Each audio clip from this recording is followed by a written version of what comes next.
Guys, tignan nyo. Grabe yung dumi nito, guys. Tignan nyo, guys. Yan. Buksan natin. Left and right yan, guys. Tignan nyo, guys. Sinabing 1 na sa week. Bago linisan ng mga filter. Naging 1 year. Grabe, guys. Kung magbubukid ka, pwede na taniman ng gulay ito. Yan, tapon na ito. Grabe, guys. Grabe yung dumi ito. Maintenance na ito every 6 months. Hindi 6 years. Ginawa nung 6 years. Grabe. Tignan nyo, naglulumot na yung pins niya. Evaporator na, guys. Ayan, tuturuan ko kayo mamaya paano maglinis ng filter. Amazing.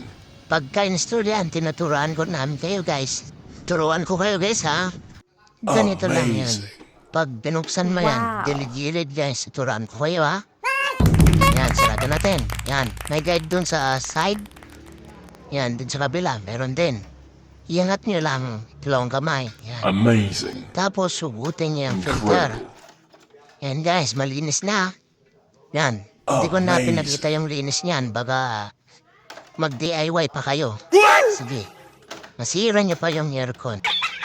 Ayan, 1.5 lang yan, guys. Every 6 months. Huwag nyo nang hintayin na masira ang aircon nyo, guys. Lalong lalaki pa ang babayaran nyo sa kuryente nyo, guys. Paalam!